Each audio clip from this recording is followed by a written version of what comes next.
What's up, guys? Welcome back to the Prayin and Slayin Podcast. My name is Aaron, your host, and today I have the awesome opportunity to share an episode with a longtime friend from the conservation space, Miss Kristen Kopehafer, and talk about an awesome buck that she took in Pennsylvania on a long-range shot with her rifle. And man, is she a wealth of knowledge in that conservation space. So looking forward to catching up with her. She's going to talk about the story. She's got a ton going on in the conservation space. Her and her husband have actually started a small business that's going well, and they've got some employees. We're going to learn about that and what it's like to be hunting in the great white crazy world of Pennsylvania, where maybe sometimes Sunday hunting isn't even allowed. So with that, guys, let's jump in with Kristen Kopehafer for an awesome episode to talk conservation and an awesome Pennsylvania buck hunting story. Well, Kristen, thank you so much for coming on the Prayin and Slayin Podcast. It's been a while since you and I have had a chance to connect. We've kind of been on each other's plates here different ways over probably the last 4 or 5 years now. And you killed an awesome deer. So I said, hey, we've got to get you on the podcast, catch up a little bit, and learn a little bit more about what makes Kristen Kristen. Excellent. Well, thank you so much for having me on here, Aaron. It's always good to catch up with old acquaintances and share hunting stories. So I'm looking forward to today. Heck yeah. Well, let's learn a little bit about you. So I obviously, you and I met through the outdoors industry, and you're in the conservation space. I've run conservation programs for various businesses over the years, and you and I have had the chance to work together on trying to put together different partnerships and things like that. But beyond that, I don't know where Kristen starts before conservation. So I guess tell us a little bit about your growing up, what got you into hunting, were your family's hunters, like how'd all that work for you? All right. Let me give you maybe the 30-second overview of who Kristen is and where Kristen came from, and then you can pick that apart any way you so choose. You got it. So I'm a Pennsylvanian by heart. I grew up in suburbia, Erie, Pennsylvania, where hunting was part of the culture. But in a very traditional kind of way, right? So my dad always hunted during the 2-week firearms deer season, which is like the holy grail of hunting in Pennsylvania. As I was growing up, my grandma's house served as deer camp, right? So we would all go to grandma's house, and in those traditional ways, the guys went hunting, the women stayed home, baked pies and cookies, and that's just how it was. That changed when I got to about a sophomore in high school. I had a biology teacher who was not your typical bio teacher. I think she was supposed to teach us a lot about cells and cellular biology, but she really didn't care what her curriculum was supposed to be. And we got a Wildlife 101 course in 10th grade, which was amazing. And it hooked me right out of the gate because she's the first one that taught me that hunting really is conservation and tied those two things together, right? Like I never thought of it in that way before, never knew what the North American model was before, none of that. And she had also introduced us to some NGOs that were in that hunting and conservation space as high schoolers. So that was really eye-opening and quite honestly set the trajectory for what would become my professional career and my personal passion. So from there, she said, hey, Kristen, you seem really interested in this, and Penn State has a wildlife and fisheries science degree. Maybe you ought to look into that. So long story short, I ended up at Penn State, got a wildlife and fisheries science degree. Also got an associate's in business while I was at it because it made sense to.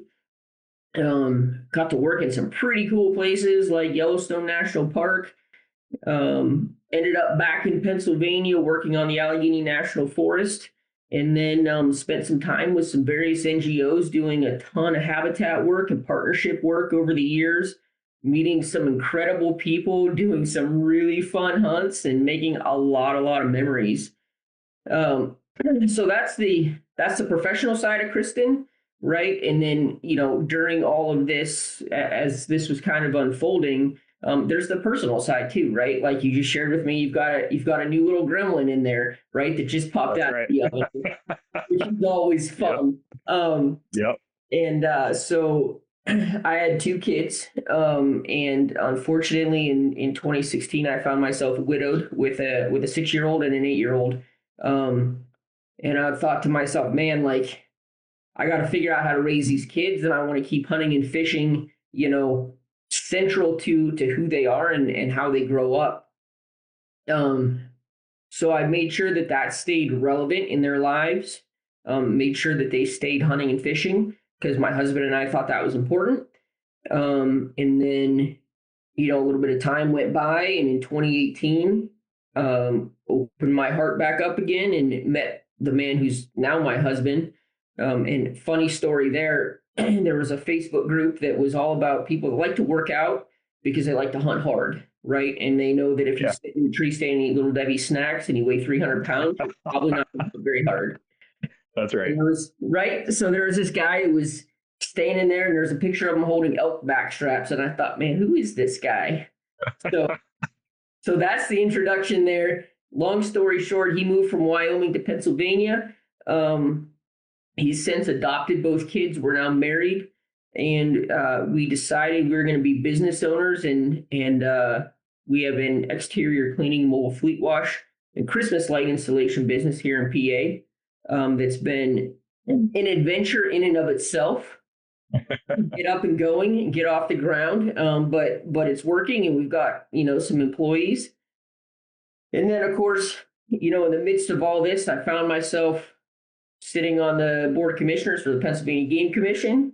And then Warren has also started doing kind of a concierge service, if you will, where he works for a company called Rolling Bones Outdoors and really kind of matches the hunter to the hunt, like a dating service.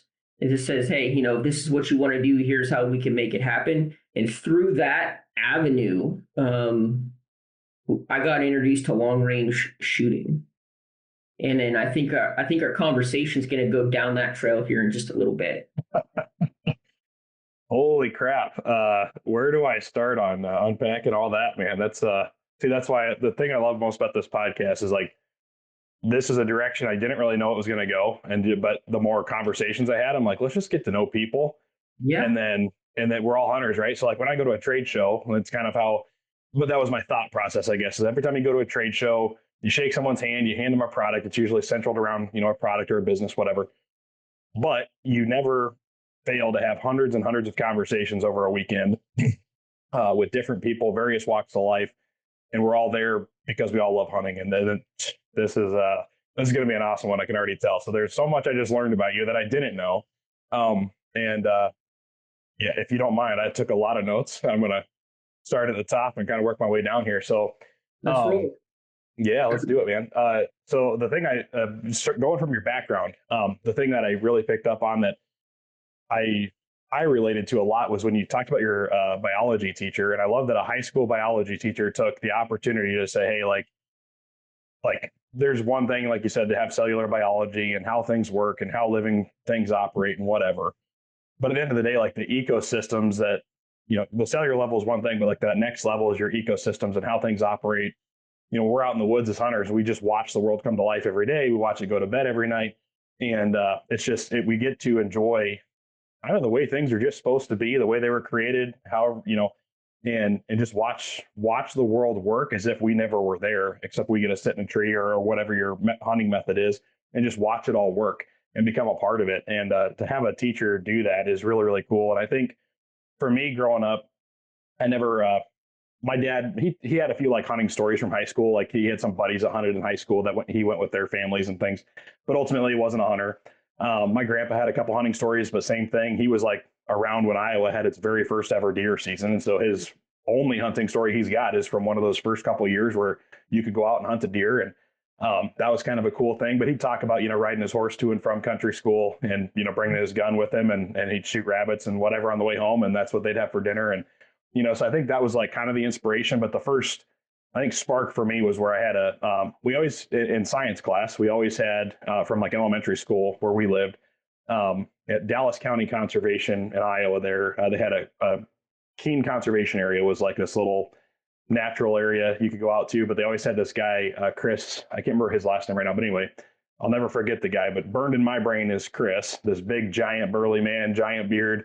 And he was kind of that whole, like, let's introduce kids to the wild and all these really cool things and how the ecosystems operate. And, he'd bring all the furs in so everybody could touch stuff and see stuff. And he'd talk about the way, ecosystems unfold from how the deer works and owls and owl pellet dissection and all this cool stuff. And that was, I think, really for me, it was like, that's where I knew, I really enjoy this outdoor stuff. It's really, really cool. But yeah, from a young age, having a teacher introduce you to that, it's kind of similar to my story, where I think that's really where my passion kind of got started. Like, I knew I wanted to go down that road somehow, always felt connected to it.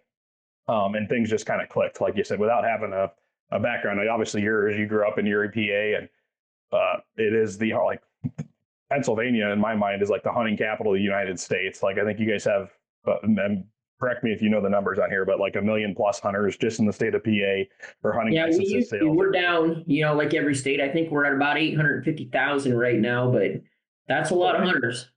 That's a ton of hunters. Yeah, every business I've worked for, they're like, how do we get PA hunters on board with our product? Because if you can win PA and you can go over there or go to the Great American Outdoor Show, you're going to connect with a ton of hunters. So PA is a whole different ballgame. But I've talked to a few people now, and a couple ladies on the podcast where that's like the tradition. Like you said, you guys go out to hunting camp wherever that lives. Guys go hunting, ladies stay back. Like, did you ever get a chance to go out, or were you always kind of stuck in the house doing the traditional roles kind of program there? So in the beginning, it was very traditional, right? Like, men, women, hunt, bake. It is what it is. And then this biology teacher, who obviously was a very outside the box thinker, I mean, no holds barred. She's like, this is dumb, because she was a hunter, Yeah. And made absolutely no qualms about people understanding her opinions on it. She's like, why don't you just ask your dad if he'll take you? And I was like, okay. And so I did. And he's like, yeah, let's go. And away we went. He took me to the shooting range, taught me how to shoot, ended up buying me my first gun, all the traditional steps that you would go through. But it never crossed his radar, I guess, as a guy, that he should invite his daughter along. But it was never that he intentionally excluded either. It just wasn't really thought of, if that makes sense. Yeah, no, 100%. It's just, yeah, exactly. He had in his mind that things are just going to operate, and you just kind of go with status quo, and it goes. And that's kind of the story that I've heard from a lot of ladies too, in growing up in various states. And the first chance I had to personally kind of experience that, I guess, was we went to, we're a military family, so we travel all over with my wife's career now. But we went to a girl that she went to ROTC with, and to her family's Thanksgiving in Kentucky. We got invited out there, and we were living in Virginia. And I got to go out there. And that was the first time I kind of got to see that. Growing up in Iowa, and again, I was kind of the hunter in my family. So my dad started hunting when I was old enough to go shotgun hunting, because his business partner was very much a hunter. And so he would kind of go to hang out with the guys, and I would go with them and that kind of thing. So it kind of evolved, but it was always a dude thing. The ladies, if they came, and I don't think there was any really like lady hunters in the group, for whatever that's worth, but they usually would drive the trucks, and we'd do the Iowa shotgun drive thing, and the guys would all get out and walk and do the thing, and ladies would sometimes have lunch ready or whatever, and they'd drive the trucks for the most part, and that was kind of the thing.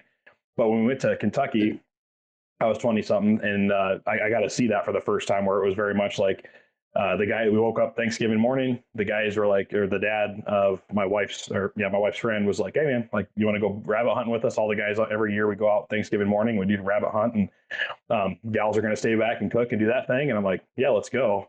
But that was the first time I ever got to see kind of that tradition play out. And it wasn't like, to your point, his daughter hunted. That's my wife's friend, but the next day we went, or the next day or two, I can't remember how long we were there. But anyway, we all went out and went deer hunting. But the girls sat in a double stand together. My wife, one of her first sons out there, and so it wasn't like it wasn't part of it. They weren't inviting the girls out, but they did have a traditional day where, like, hey, dudes go do this, ladies go do that, and it was just kind of the way things operated. And but yeah, it's very kind of an interesting thing, and it's different all over the place, I think, based off where you grew up. Very different. Yeah. No, that's awesome, man. And then the 2 weeks firearms season. So I was going to ask you that too. Are traditionally on your end then? Are you a firearms hunter or archery or both, or where are you at now? So I would say both. I started out rifle hunting, which I think is how a lot of deer hunters start is rifle. Well, maybe not even so much anymore. But when I started hunting, crossbows weren't a thing yet, right? So I started with firearms. I hunt with a compound bow. I've hunted with crossbows. Like I've tried it all, done it all. And there's perks to everything, right? Like um, when you're hunting with a compound bow, especially when you're putting the time in over the summer, to just sending arrows down range and you're confident in your shot. Like there's a certain amount of pride that goes with that, right? And then the reality of it is there's certain phases of your life that you go through that you just don't have the time to dedicate to being as proficient as maybe you would like to be. And the cold hard truth is you can pick up a crossbow and with very, very little effort, you can be very competent with it. And still enjoy archery season. So, there have been some times in my life that I've shot deer with a crossbow, and I don't know that I feel like I'm any less of a hunter because I killed a deer with a crossbow. I mean, I've killed deer with inlines and like quote unquote, like I don't know if you. Let me rephrase this: you can't hunt with a crossbow and call yourself any less of an archery hunter than when you hunt with an inline and say I'm a muzzleloader hunter, right? Like it's evolution of the weapon, and it's opportunity for people to get out there and enjoy the resource and chase the passion that we all want to be a part of. 100%. I'm right there with you. I'd be lying if I say I don't enjoy watching the online little arguments people get into about who's hunting and who's more of a hunter than who and how this isn't whatever, like all this stuff with whether it's crossbows or guns versus bow or whatever it is. Yeah. However, at the end of the day, like you said, it's 2026, man. And if we weren't evolving on our end and our methods weren't getting better and better and more effective, like we just want to be human at the end of the day, right? Like that's kind of just what we do. We look at problems and how do you find a better solution and we make it happen. Then I haven't thought about this actually until today, but I watched a video of a guy hunting a bison. It was like a Native American hunt. And they were out there and the guy was sitting out there with a suppressed rifle leaning over the bed or, a flatbed tailgate. And bison were probably at 30, 40 yards. Guy made a headshot, dropped the one he wanted to drop. And that's the Native American version today of hunting a bison. That's something and I don't know where this was. I didn't even take the time to like check it out further, just watch the video. But the reality is there was a time when that was a whole nother thing just because of the way it was, right? And is anybody going to sit there and go, well, that's a little different? It's just a product of times changing and technologies. And bison were wiped out by guys that didn't have trucks, suppressed rifles, any of it. It was just we almost made an entire species of millions and millions and millions of animals go extinct with way less technology than we have now. But obviously there's the know-how behind it and conservation groups and the North American model of conservation and everything that's evolved too, to where we can have way more effective styles of hunting and methods of hunting. And we can also have just repeatable species populations that we can go back and get after every single year and not have to really think twice about it. So the whole point of getting in an argument about like how you got something, I like I said, I'd be lying if I said I didn't enjoy watching the occasional argument online or kind of reading the comment stream or whatever. But at the same time, it always does just strike you a little funny. Like why are we even bothered with that stuff? Just go out and enjoy it for what it is for you. And make it what it is for you and that experience. And hopefully you come home successful and put some meat in the freezer, man. Like that's really what it should be about. Yeah, I can't agree more with that. I mean, I often find myself kind of scratching my head when I read those threads going, man, if I were a non-hunter, what would I think of this? Yeah. Yeah. I mean, hunters argue over some of the dumbest things.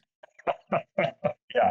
Then you said you got into long range shooting here recently too, or a handful of years back, whatever. And that's a whole nother rabbit hole, right? You start talking about rifle cartridges. It's the same method to take at the end of the day, but which bullet does it better and which cartridge does it better and yada, yada, yada, yada. It's just like, holy cow, man, how far do you want to go on this rabbit hole? But at the end of the day, choose what you feel is best and what you hopefully feel confident in. And at the end of the day, make a good shot. And that's your job as a hunter. And you talk about proficiency too with the compound bow. And I've always kind of found that like, I don't know, a little interesting.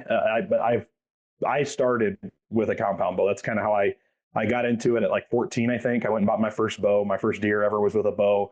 My biggest deer ever was my second deer, and I got that with a bow as well. And then I think my third year hunting is when I got into shotgun hunting in Iowa. So I started as a a bow hunter, got into shotgun later, and then now graduated, like you said, to long range rifles and things. But the method of proficiency is interesting because even as you go from a compound guy or your compound hunter, you get out there and the goal is to hit at 20 yards, hit a paper plate. That's it. And now one of our partners here at Light the Fire Outdoors and the Prayin and Slayin Podcast is Dead Nuts Outdoors, and their motto is hit the spot, not the dot. And it's true. You get out there on an animal, and if your goal is a paper plate, and you look at a rib cage, it's a paper plate. That arrow could go anywhere, but that arrow a few inches in any direction can kind of do different things, and that's just part of the hunter experience and making more effective shots and whatever. But my first experience where I felt like I actually got better with a bow was when I went to indoor league. So now it's like hit the dot, not the spot, right? It's not, no, don't aim here, aim at a friggin' dime. But that's where, to your point, the repetition and practice, and I think I kind of take it for granted a little bit, but that's where, from a compound bow perspective, I became a way better archer. But it's, going inside indoor league in Virginia, we got stationed there. I was just looking to kind of get reintegrated in the outdoor world. I had home was Iowa and had contacts there, had hunting ground there. I moved to a whole different state. Now I got to learn it all over again. Don't know where to go. Don't understand the system. Let me meet some hunters and hopefully get a learning curve, shortened for me. So I joined an indoor league. Mm-hmm. And anyway, the amount of reps over and over and over and over and over. But I think there's a balance. Practice like you play. Get out there, practice every shot angle you can. If you're going to be a tree stand hunter or a saddle hunter, practice from those angles. Ground hunter, whatever you're going to do, make sure you have a 1,000 reps in it. But then also like take some time and go just to a place where you're shooting the tightest group you possibly can, whether you're a gun hunter, whether you're a bow hunter, whatever that is. Those multiple reps, aiming at the smallest tiny little thing, that does translate to the form of everything kind of comes into play. Mm-hmm. I don't think about that a lot, but to your point, there's a lot of ways you can be a way more effective hunter than with a compound bow, because there's just so many more variables that the human introduces to that shot process than other methods of taking. Now there's human elements to all of it, but a rifle is a lot more effective if you make a little bit of a margin of error with what you do than a bow. So anyway, just I think there's that's a whole nother conversation probably of the whole rabbit hole we could go down there. But I'd encourage anybody that's a hunter, go join an indoor league, whether you're an archer or go to a gun range and join a gun range and practice shooting a spot over and over and over and over until you can get that group as tight as you possibly can, because that'll translate to that paper plate method later. But you're going to make you're going to learn to now you're going to go back to dead nuts. You're going to pick a spot, not the dot on that deer, and make that shot effective. That's right. Yeah. Whole nother rabbit hole there. So, but, and then you talked about, so you got into Penn State. So sounds like your biology teacher kind of led you down a rabbit hole that ultimately led you to say, hey, I want to pursue more knowledge and education in this and possibly a career. So you went to Penn State for, you said wildlife and fisheries. Mm-hmm.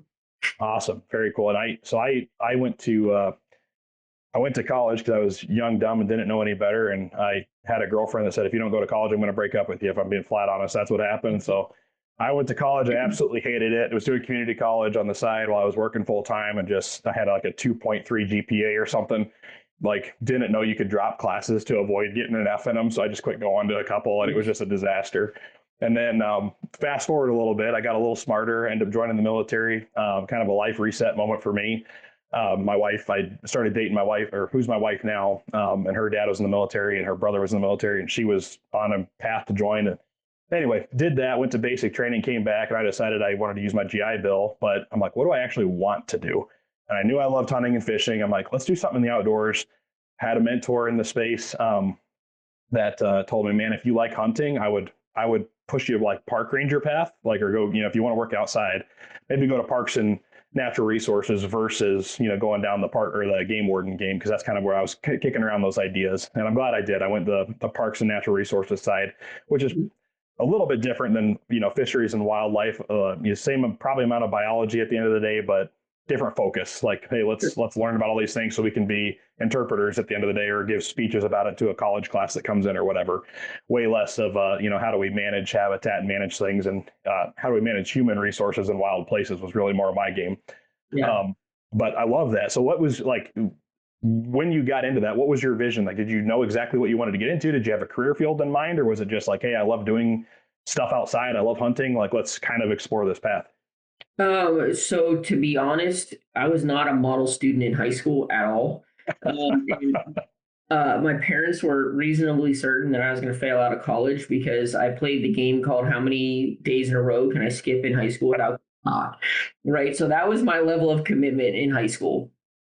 But it was because there was nothing there really that interests me, that tripped my trigger, that kept me, engaged and motivated other than this one teacher and her one class that I had sophomore year. But and I think I at least I like to think there's others out there like me that when they find something that clicks with them, they put a whole lot more oomph behind it, right? And so I started at Penn State Du Bois because they offer a 2-year wildlife tech program, and that program articulated really well into their bachelor's program.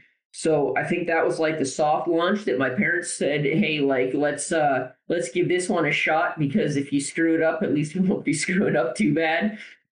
Um, but I mean, I had dendrology my very first semester as a freshman. We were outside, we were learning trees, I mean, I was with the people that really clicked, and doing things that I really, really enjoyed doing. Had no idea what careers were available at that time, but I thought, man, if they're offering a major in it, there's got to be something. So let's rock and roll. And because I don't know what the heck else I'm going to do with my life. So that was kind of early on in college and just kind of getting my feet wet in the whole wildlife aspect of things. That's awesome, man. I love how that started for you. There was a lot of kids. So when honestly, for me, like joining the military was like a hard reset, kind of got me back to just who I am at my core, and knew kind of what I could achieve if I just put my mind a little bit to something. And to be honest, like joining the military it's a harder decision to make to join than it is to make it successful in it. Like it's just they cookie cutter everything. You just have to learn how to process information while people are yelling at you at a high rate of intensity at the end of the day, right? So, but then getting back when I had a chance to say, hey, what does Aaron want to do? Not just go get some political science BS, 2-year degree and then move on to whatever's next. The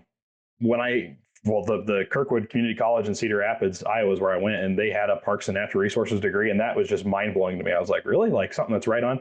And everything about it was hands on. So it's an associate, that's something I learned, associate of science versus, or I can remember, applied science is what it was. And so it's a lot of hands on, exactly like you say, getting out there, walking around the woods in Iowa and saying, hey, learning tree identification and all these different things. And to your point, like I went from a 2.3 GPA or whatever that I entered that school with, walked out with a 4.0, but it's, to be flat honest, it's because I actually gave a crap about what I was learning.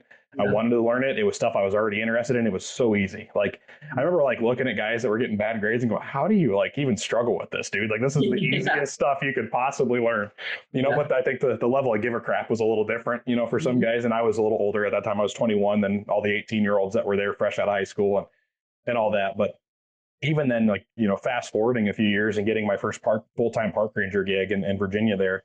I remember one of the cooler things for me was, well, it's Virginia. So it's a high military, big military population over there on the coast. And a lot of kids, have aspirations to join one branch or another. But working in parks, you get a lot of high school kids during the summer season. You get a lot of guys that maybe just graduate and they're kind of in limbo between, they don't know what they want to do.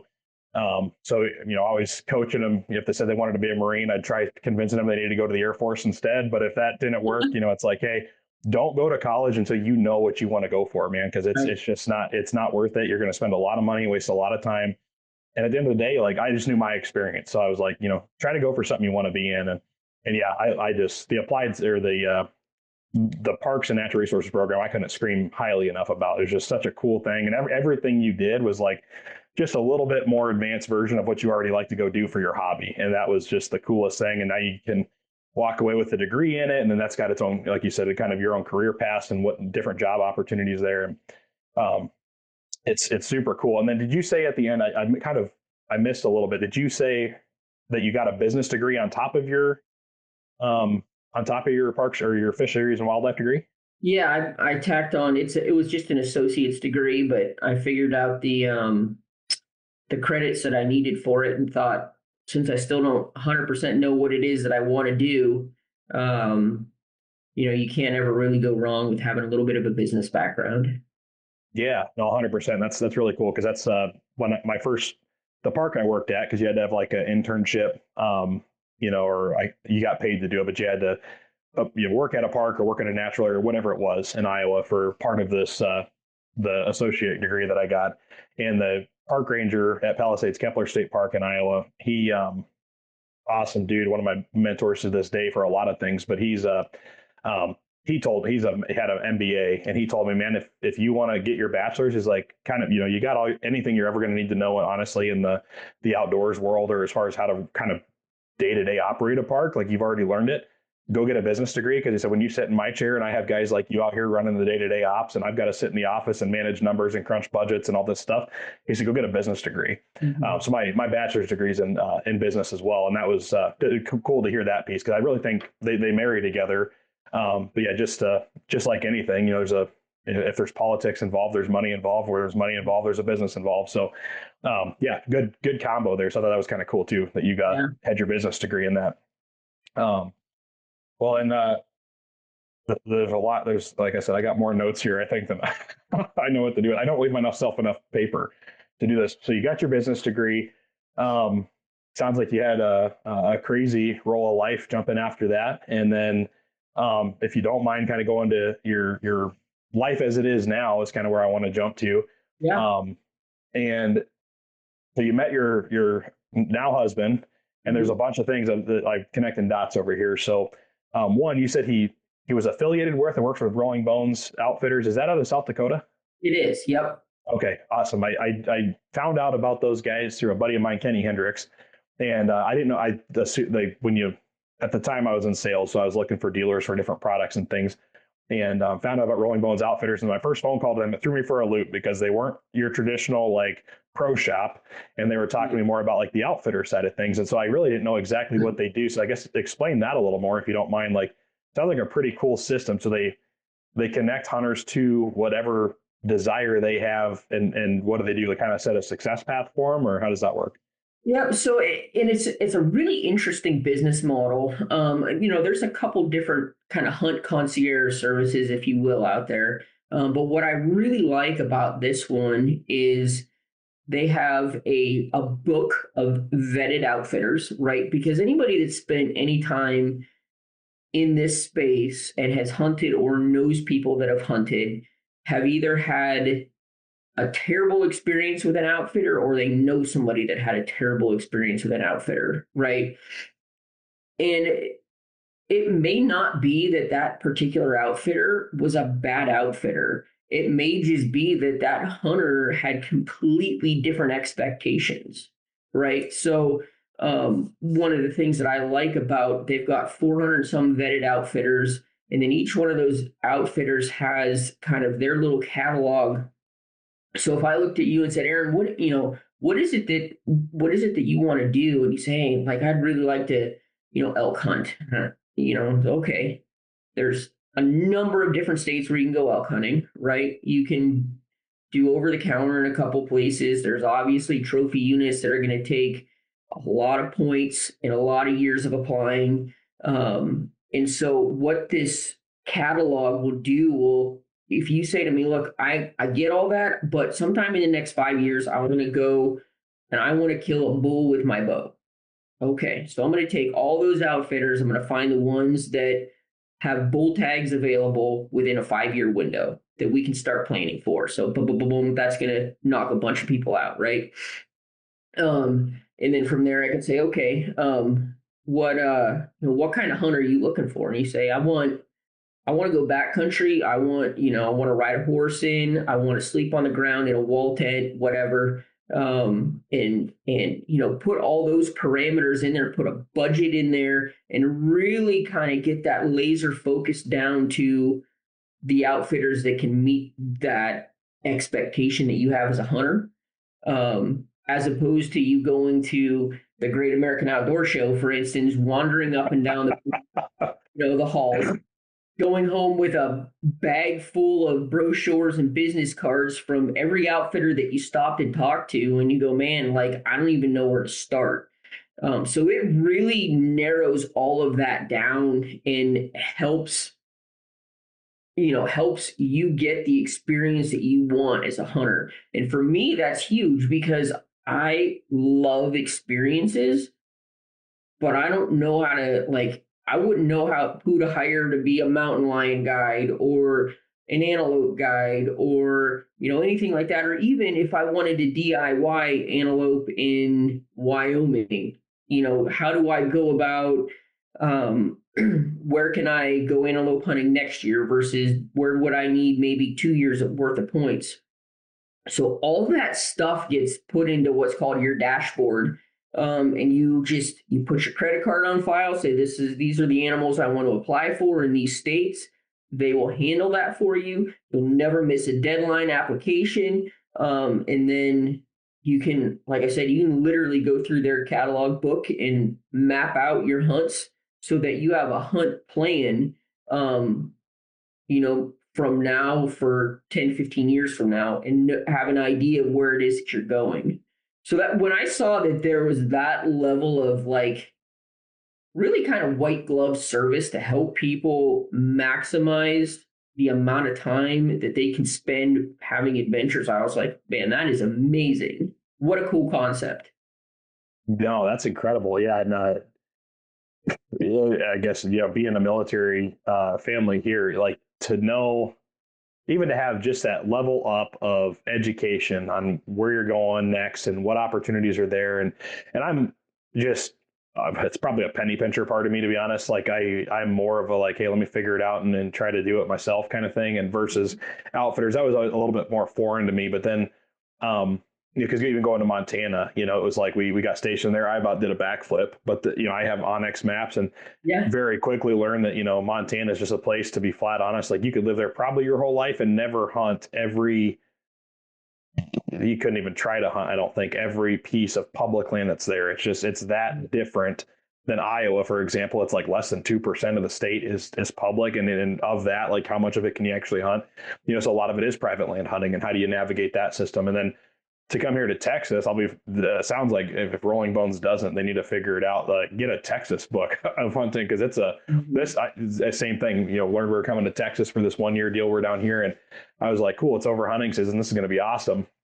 And this is a whole different world down here than what if you don't have a big checkbook, good luck. And then, but to your point though, the vetted outfitter thing is a huge deal, and it doesn't matter where you go. But I'll just use Texas as an example. There's so many, I guess I'll call them outfitters for lack of everything else that they can be classified as.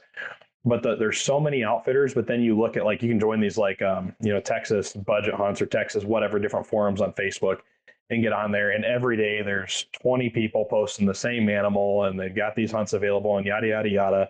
And you get on there, and then you go to any of these websites of all these ranches, and it's like, hey, pick your price list. It's literally and then the experience. So it's exactly kind of what you said is where I'm at. I'm like, I want to go somewhere where I feel like I'm actually hunting, and I'm not trying to knock what goes on down here, but it's a whole different style. It's a whole different ball game. And you can have hunts, no joke, that can go on 40 acres, and there's 75 animals on 40 acres that you can, hunt I used air quotes there. Again, trying not to take that away from people that's what they like to go do. But, in my reality, I'm like, hey, where's that 20,000 acre ranch that I'm trying to hunt this one specific thing? And I've got to, navigate the property to make it happen. And that's kind of where my head's at. Sure. But then I got a chance to go on a high fence ranch hunt. That's a 4,000 acre ranch, about 3 hours from where we're at. And I got to experience it a little bit, where you're sitting in a blind, and just because you're in a blind doesn't mean that animal that you're even there for. I was there for 3 days. And didn't even get to see the animals that I was actually after, which was kind of crazy, because you got feeders. They're roughly 100 yards from you. You're kind of just thinking, okay, just wait here and shoot. And hey, it just doesn't happen. So there is an element to it. But it was also kind of cool to just see how it all plays out, because it is relatively wild. The animals still do what they want to do. But it's like you said, it's a matter of the experience you want to have. But just getting to spend some time with my buddy Ken up there that runs the hunt operations for that ranch, he was explaining to me, on Texas's side, that vetted outfitter piece would be very valuable, because the experience is there's a bunch of different, like, how you get linked up with a hunt. It may be somebody that, like, just you or me that just knows somebody that has a ranch. I can go post on Facebook, and I know you've got, 5 elk you want to take this year and 2 deer and whatever. And I can go be a middleman for you, collect the commission, and I just connect you to the ranch, and I have actually nothing to do with it. So that's one piece of it. But there's another type of hunting where there's ranches that have high fences that have 0 animals on them all year. They have some feeders and they operate them that way. But what they'll do is they'll hire a person like you or me to be the booker, and they'll book, let's say 5 oryx hunts, 3 elk hunts, a red stag hunt, and an oddad hunt for the year. Well, then the ranch owner now connects with a business manager and says, hey, I need you to go buy these animals for me from ranches around the state. They load them up on a trailer, they ship them in, they let them go, and then you literally show up and shoot that animal that you wanted to hunt. So your experience can be wildly different if you don't know what you're looking for, I guess is what and Texas is just a good example. There's so much going on here that if you don't have someone to navigate that, like, I'm sitting over here. I've hunted twice. I hunted once on some Fort Hood ground in my saddle, which was cool because I felt like I actually just got to go do something that, hey, I may see a deer today, I may not, but it kind of felt more like hunting. I've got to do the high ranch or high fence thing, and that was a good experience. So you got to see a ton of cool animals and just kind of watch how it all plays out and stuff. But ultimately didn't come home with something, so it's not a guarantee either. But I'm also sitting over here kind of frustrated, like, okay, we're counting down now. We've got like 3 months left, and I don't have any extra meat in the freezer or trophies on the wall. So maybe my Texas experience will be maybe another year coming. I'll come back and try to figure something out, but a lot more planning to go into it. So yeah, to have that level of, and then I've worked for businesses where I run and operate an outfitter program. And then, you think you've got all these outfitters at your fingertips for other things. They're trying to book opportunities for employees of the company or grassroots team members and things like that. And then you start actually digging in and you start looking at some websites and you're like, I don't know if I'd send someone there because I haven't been there, but I'm kind of not getting a good vibe. But then to know that there's companies out there that can, hey, you know the experience you're going to get. There's some confidence in that. Probably well worth the time to link up with a company like that. Yeah, for sure. For sure. Yeah, it's a whole different thing. But then you've got you found your man off a picture online on a workout forum holding up some back straps. Yeah, how redneck is that? That's like the best thing I've ever heard, to be flat honest. That's so cool. And so what, like legit, it was just like, what'd you do? Did you message him on Facebook, or how did this whole play out? Yeah, so we were both in this one Facebook group, and he was actually one of the admins. And somebody that I knew here in Pennsylvania had put me in that group because they knew that I, like to work out and like to hunt. And he also knew Warren, unbeknownst of what he was, blossoming there when he put me in that group. But then I kind of just was messaging him and I was like, hey, what do you like to do? Obviously you like to hunt, blah, blah, blah. And so then we the rest is history, man. Like, it all started with a picture of him holding elk back straps. Can you believe that? That's so cool. I hope you have that framed in your house somewhere. Like, that would be the best. We should, but we don't. Yeah. It's like hanging over your head more. Yeah. That'd be so awesome. So as far as you got him, this is actually surprising to me a little bit. You got him to move from Wyoming to Pennsylvania? I did. That's impressive. That sounds backwards, right? Yeah, it does. I figured you'd probably go west. Yeah. Right. But at that time, if it was just me, I probably would have went. Sure. 2 young kids that had just recently lost their dad, I was not willing to move them 1,800 miles away. And he understood that. So he kept he's got a house and some horses out in Wyoming. He kept that house. We're renting it out. And we will have every intention on moving back there someday. Our oldest is now a senior in high school. I have no idea how she got to be a senior in high school already, but she's a senior in high school. And then the youngest is a sophomore. So we're, going to get them through high school. And then depending on how business things go, et cetera, we'll end up back in Wyoming at some point. Very cool. Well, so yeah, talk about the business, or I guess let's back up a little step. For workouts, I've got a couple people. I've had Joel Rather from Hike Harvest on a couple of times, and he's a big functional movement kind of guy, trains professional athletes, and I like kind of I'd say like the minute or little little movements you need to do to make your body actually functionally strong versus just deadlift, bench press, squat. I guess what kind of workout routine do you and your husband try to stick to stay fit for hunting?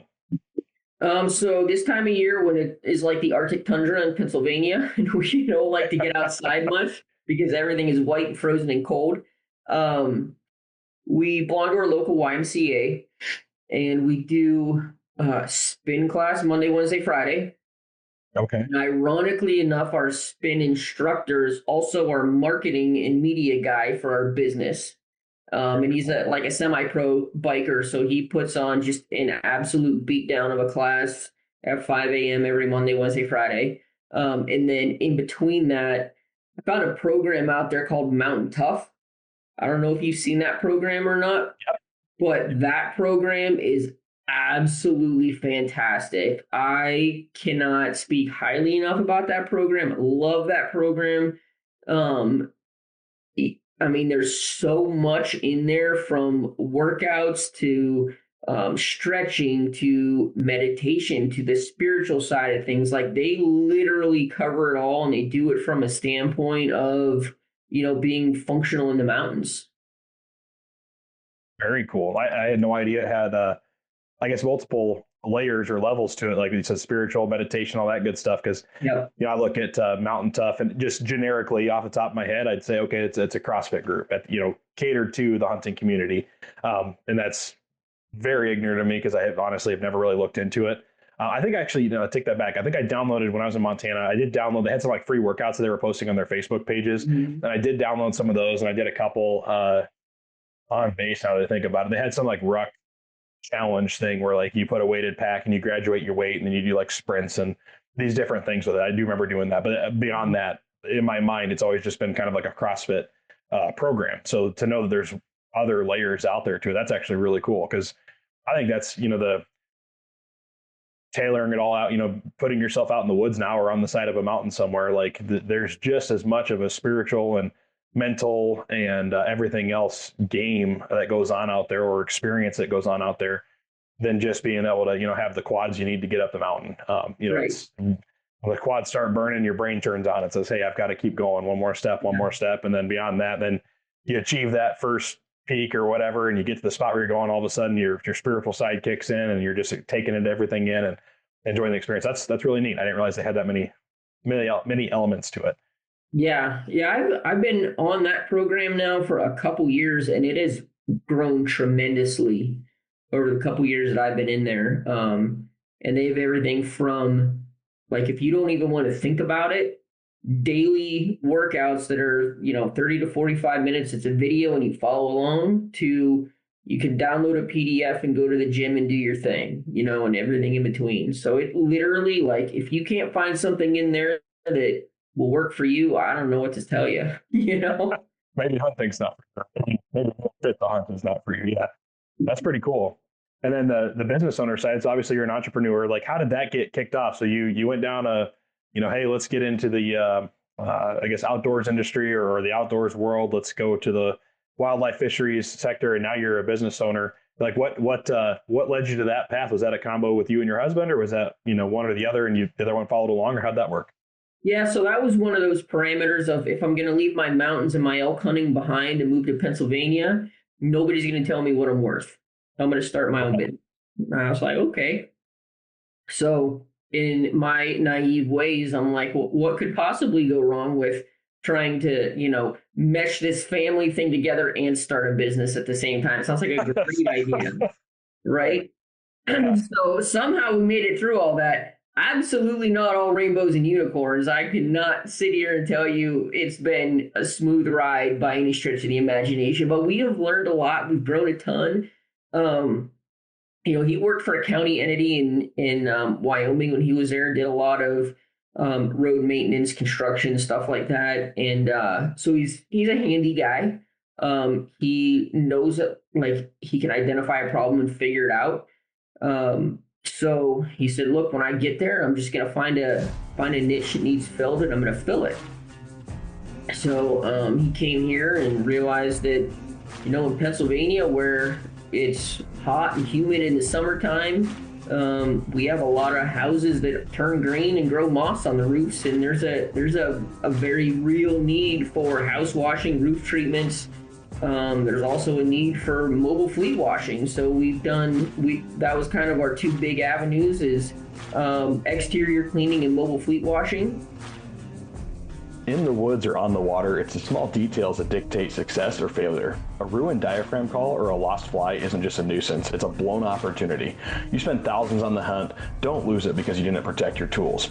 Puck Outdoors has solved this with their 100% made in the USA modular twist lock storage systems. For hunters, the Puck keeps your elk and turkey mouth calls protected, organized, and dry, and ready to run. No more warped reeds, searching through pockets, junk drawers, or the truck floorboards. For fishermen, the Fishing Puck features a magnetic tray and 4 modular compartments to keep your hooks, flies, and weights locked down in exactly where you need them. It's compact, it's rugged, and it's built to keep your most critical gear in peak condition season after season. The best part is they fit right in your pocket, your bino harness, or your fishing vest. Don't let poor organization be the reason you come home empty-handed. Go to puckoutdoors.com and use code Prayin and Slayin to get yours. That's code Prayin and Slayin to save 10%. Protect your calls, secure your tackle. Puck in, pack out. We've all been there. You're 6 hours into a sit and the buck you're after is nowhere in sight. Your knees are absolutely barking against the bark of that tree. Most hunters just suck it up until they can't take it anymore, and then they head for the truck. But you can't fill a tag from the couch. Comfort isn't a luxury, it's a tactical advantage that keeps you in the game longer. That's why you need the knee bag by Light to Fire Outdoors. This isn't some cheap foam pad. It's a patent-pending bead-filled design that actually molds to your knees and supports your hips. It's built from ultra-tough, weatherproof Cordura. It won't soak up water or gain weight when the weather turns sideways. It features padded wings that cradle your knees and even has MOLLE attachments for your thermocell or other pouches and gear. It's 100% made in the USA, handmade by veterans, so you know you're supporting an awesome cause every single time you get in the tree. The best part, it's a multi-season tool. Strap it to your body for saddle hunting or mount it to the tree trunk as a knee pad. Or when rifle season hits, turn it sideways. It becomes a rock-solid 15-inch tree-mounted shooting bag for those precision shots out of a saddle. Whether you want coyote tan or mossy oak bottomland, this is gear that evolves with your hunt. Stop fighting your gear and start focusing on the hunt. Get yours at www.prayinandslayin.com and use my code PRAYIN10 to get free shipping on your order. You can also hit the link in the show notes. The knee bag, comfort evolved. Stay steady, stay ready. This episode is powered by Dead Nuts Outdoors, makers of the most lifelike, lightweight, and weatherproof 2D archery targets in the world. That's right, I said 2D. We're talking full-size animals that bring the hunt to your backyard. Whether you're dialing in before the season or just burning daylight with your bow, Dead Nuts Targets makes practicing fun, training on full-size animals to ensure every rep in the backyard converts to success on your trips to the field. Built to last, easy to haul, compatible with any backstop, and 100% made in the USA, Dead Nuts Outdoors is a proud supporter of our veterans, investing in conservation and rooted in building a better, more confident community of hunters every step of the way. They are proud supporters of the Prayin and Slayin Podcast Network, and you can get 10% off your Dead Nuts targets by using the code Prayin and Slayin at checkout. That's Prayin and Slayin at your checkout or visiting the link in the show notes. Dead Nuts is helping us all hit the spot, not the dot. Hit it, Dead Nuts. Now, let's get back to the episode. And then as that grew, and we ended up with employees that we wanted to keep busier longer, right? Because that's obviously fairly seasonal in Pennsylvania. We added Christmas light installation here a couple years ago onto the business as well, and have had honestly quite a bit of fun with Christmas light installations. That's very cool. And what's the name of your business, if you don't mind me asking? Called Cope Services, KOPE Services. Cope. Awesome. We'll be sure to plug it. You guys have a website? We do. Copeservices.net, I think, is what it is. We'll find that. We'll make sure that's in the show notes for people to check out. If you're listening in the Pennsylvania area, I know we have actually quite a few Pennsylvania listeners. If you need any of those things done, go check out Cope Services. Good place Absolutely. to, sounds like, get it done, and started in a cool place. I like that. He kind of took that life change opportunity to jump into something and say, hey, I'm gonna tackle this for myself. And I relate to that a little bit. I left my over a decade long career at one company about a year and a half ago. And I just took that opportunity to say, hey, first of all, I'm going to go spend some time and actually hunt, because I haven't had time to do that in like 10 years. So Yep. I took like 2 weeks. I had 2 weeks left of daycare before little man came home with me full time, and I took full advantage of that. Was in the tree every single day. Didn't kill a single deer in Maryland, but hey, that's just how it works sometimes. Yep. But got to spend a lot of time out there with my thoughts and everything else. And then I was like, hey, I've had this LLC for a long time, and I really haven't had the bandwidth, I guess, to even really think about what I want to do with it. So the 2 weeks in the tree, it's probably a good thing I didn't see any deer, because it kept me like just freelance, just thoughts rolling, and how Yeah. could I do this? This podcast was something I wanted to sink a lot more energy into. And but to that same point, it's like, if I'm going to do something, I'm going to do it in exactly the direction I want to go, and I'm going to tackle it the way I want to tackle it, and just let it do its organic thing. And it's been a hell of a year and a half. Like, I wouldn't have told you any of it would have gone the way it has, when I started, day one. But Mhm. yeah, it's been a pretty incredible journey. So I really admire that about your guy, being able to just take that opportunity to say, hey, let's do something a little different. I'm going to work for myself and grow something on your own, and just have that opportunity to build it from the ground up is really, really cool. Yeah, to have employees is a whole nother ball game. So you got It is a responsibility whole beyond other just ballgame. yourself now, which is a whole nother level. Yeah, Yeah. that's pretty sweet. Um, Very, very cool. Well, then, okay, so you're business owners. You and I met, though. Like I said, I don't know exactly when we crossed paths, but I'm guessing probably about 4 years ago. It was in the nonprofit space, the conservation group space. Tell me about that. Like, how's your journey been in there? Because I know you've had a big background in that. Has that always been alongside the business owner thing? Because I think at the time you were working full time in that space. Yeah, I was. I was working full time in that space as a biologist for a couple different NGOs, um, overseeing some projects on national forests, overseeing some private land projects, doing a lot of volunteer based work, with volunteers, and got into the fundraising side of things. Um, Got to meet some people that I've gone on some pretty cool turkey hunts with, some deer hunts with, which is a whole other rabbit trail we could go down. But yeah, that was my time in that space, and it was so much fun. Like I said, you meet the salt of the earth people, when you do that, and you're engaging with people and their passions literally on a daily basis. Um, and if so, in 2019, then when I was still working full time in the NGO arena, I was approached to throw my hat in the ring to become a commissioner for the Pennsylvania Game Commission, and so I was appointed then in late 2019, for my area, and then that honestly is what made kind of the transition to the business side of things, a little bit more manageable, because if I didn't have something conservation related to do, I'd probably go nuts, you know. Yeah, So I fill that void, if you will, with talking to hunters, talking to PGC staff, and fulfilling that role as a commissioner for the largest state agency in the country, which comes with its own can of worms that gets opened. for sure. And so I guess tell me a little bit. So it's yeah, because you and I got linked up on the fundraising side. So I understand that side of the business well. I understand the volunteer side pretty well. All that. So I guess now moving into like a state role, a Pennsylvania Game Commission, what does that look like? Like, what are your responsibilities? How does it work? And how's that different than, I guess, kind of working on your standard conservation organization? I guess I'll call it that. Sure. So in Pennsylvania, our board of commissioners is comprised of 9 individuals, that each represent a certain area of the state. So I'm District 1, which is the northwest corner of Pennsylvania. And they are 4-year appointed by the governor, confirmed by the Senate positions, right? So we talked earlier about money, politics, conservation. Like, whether you like it or not, those three are intertwined more than any of us would like to see, but that's the reality of what we're living in. So as a commissioner, we meet quarterly in Harrisburg, which is obviously the capital of Pennsylvania. We set seasons and bag limits. So this is the voluntary position, and I like to make sure that people understand, like, this role is not paid, but we get yelled at a lot, right?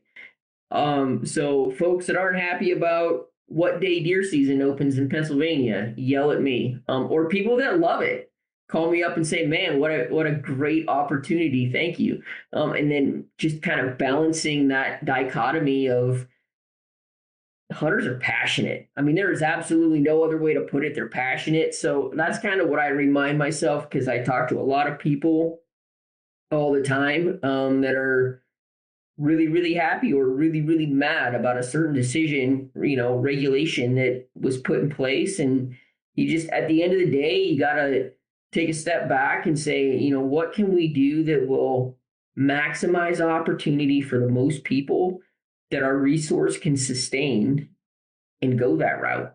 That's awesome. And I've been in this, headspace before. I think maybe as I get older, the maturity of a hunter, kind of that whole rigmarole, it sits a little different with me than it used to.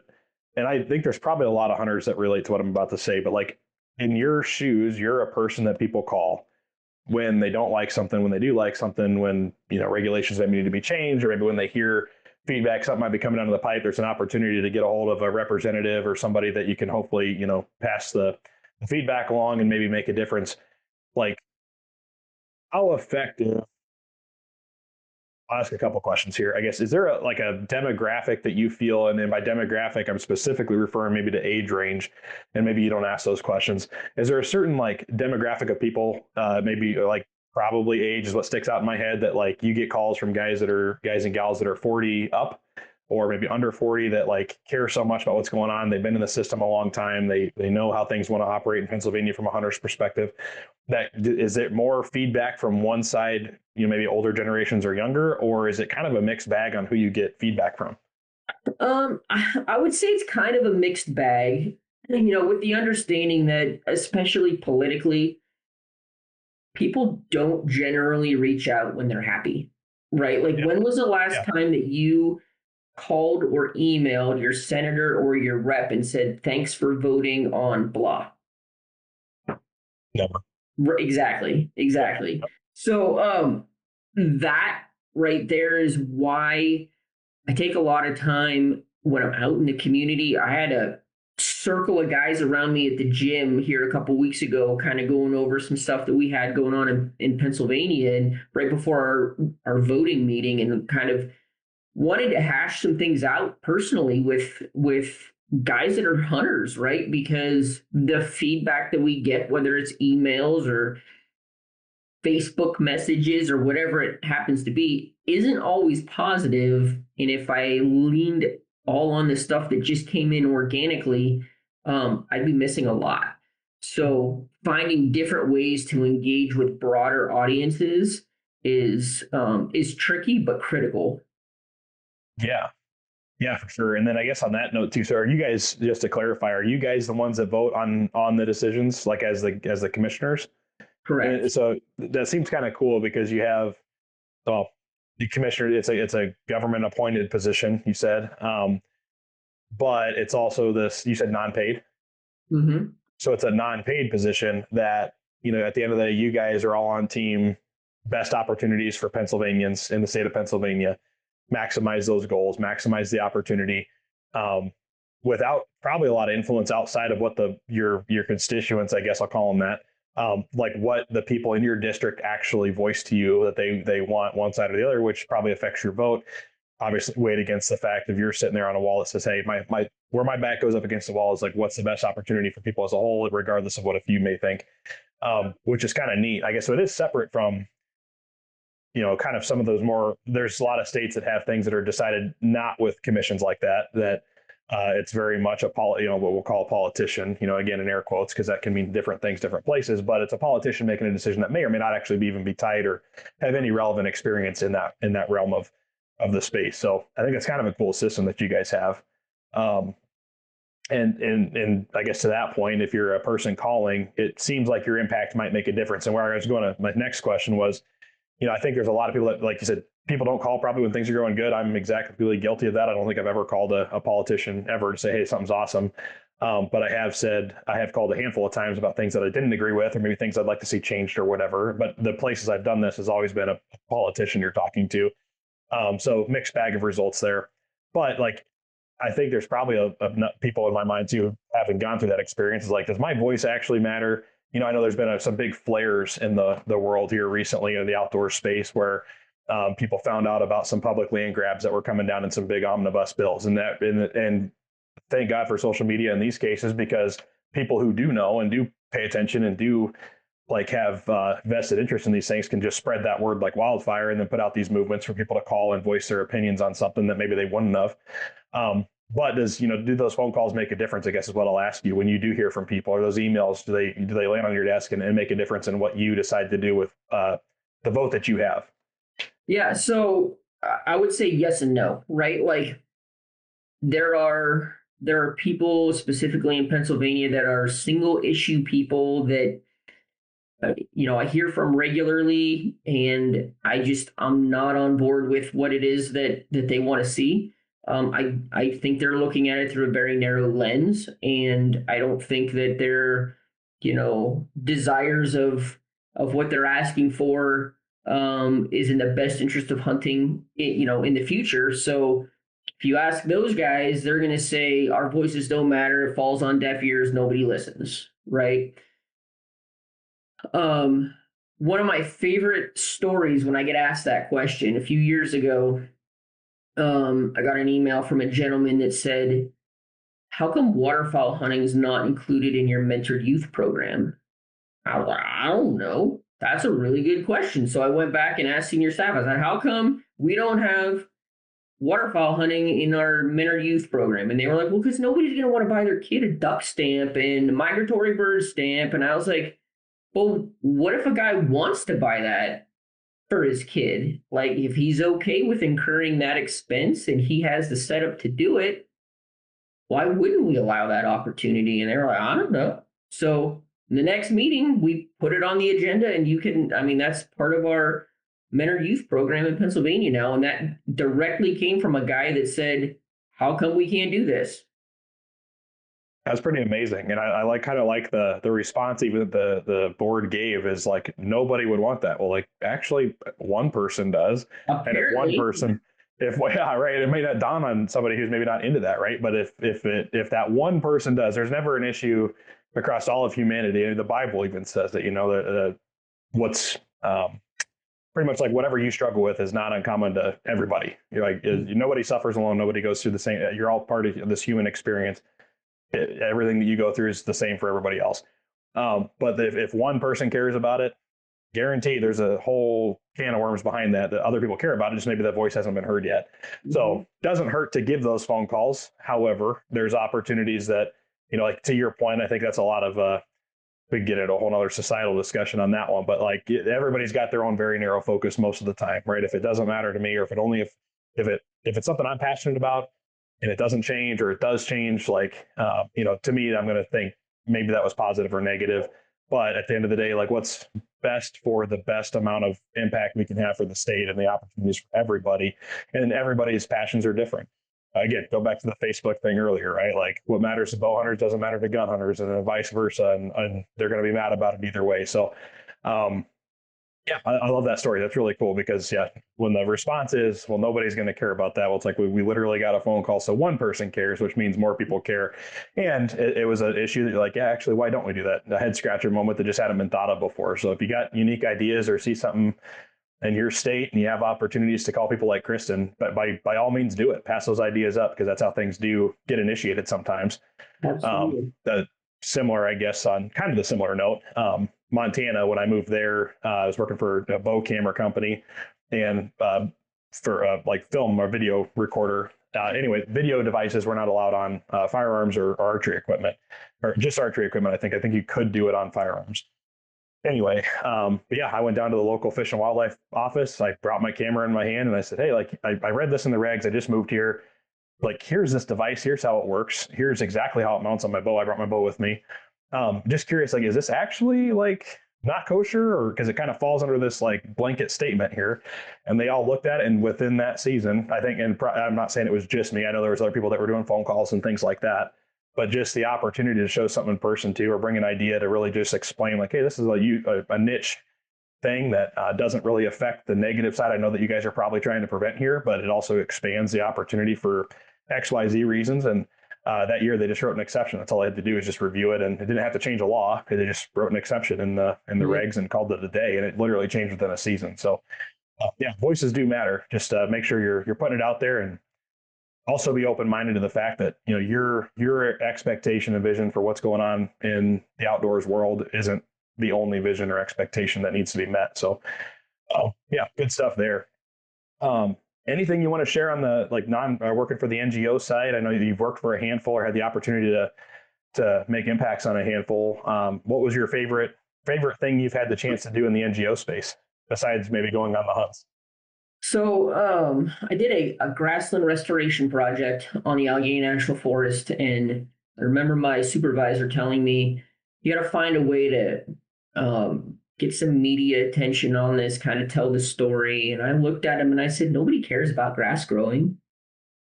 Like, nobody cares. How do we make people care about this, right? Because it was some native warm season grasses, there was some cool season, there was some invasive species control that we did. And as it turns out, one of my seed suppliers for that particular project was very involved with Pheasants Forever. And that tract of the Allegheny National Forest gets stocked with pheasants by the Pennsylvania Game Commission. So we kind of put our heads together. I said, can we host a veterans pheasant hunt out here? Like, I bet that would get some cameras out here. And we already stock pheasants, and I don't know anything about pheasant hunting, but it sounds like fun. Can you help me pull this off? And he goes, all the dogs and all the handlers you need, we'll bring them. That's awesome. Yeah. So we hosted a hunt there that first year. That hunt went on for 10 years. I left the organization I was working for, but there were enough people in place that community kept that event going on, and it's still going on today without me having anything to do with it. And also, that was the reason I ended up with the German short hair. So that's pretty incredible, man. And you were a grassroots fire starter on that one. That's pretty neat. You just had an event idea and said, hey, what could draw eyes to what we're doing? And then bam, just let the community take it over. And there's a lot of power in that too. The ability to just take the ball and start something is a lot of times all it takes to get other people rallied behind the same cause. That's really neat. And then the German Short, are you upland hunter now, or is that more of a house dog? Yeah, or unfortunately, she passed away here about a year ago. But now we have I'm surprised you haven't heard her in the background, but a 7-month-old puppy that's half short hair and half lab. Okay. So we haven't really hunted her yet. So I don't know if she's going to point or flush, but I don't really care. Like, I just want to go out and have fun, and not trying to win ribbons or plates or titles or anything. I just, want a dog that has an off switch in the house and has the prey drive in the field. Heck yeah. No, I've got our lab. He's the same age as my oldest boy or a little younger by a few months. But anyway, he's going on 4. He doesn't have an off switch anywhere, and he's pure lab, but he's built like he's almost built like a bird dog. Like, he's got the real skinny waist and the big old hips on him, and he's just a firecracker 24/7. There's nothing I can do to get that dog to just chill. Like, he is just gunning. He comes from a shed line breeder, a shed hunting breeder, but I haven't got a chance to get him on. He's retrieved doves for me, and it was by a grace of God that I've gotten a couple back that he didn't chew all to hell before he got them back to me, pretty much. But so he's actually picking that up. He's gotten a little softer this year. We had the chance to get I think I got 3 doves this year, and he retrieved 2 of them and brought them back to me just fine. But so that the older dog aspect I think is coming in, but if you have an opportunity for a lab to have an off switch, I got one that does not, and I don't know how it happened, because I've never seen a lab that doesn't have an off switch, and this one just doesn't. So maybe he's mixed and I don't know it, but no, that's super cool. So you got into, with that being your first experience with upland hunting, and obviously getting an upland dog, did that kind of start a fire for you too? You became an upland hunter after that, or? Yeah, I did. I started hunting pheasants a lot more. And when Warren moved to Pennsylvania, he moved with his dog as well. And at that point in time, it was a 6-month-old, half lab, half Rottweiler. Okay.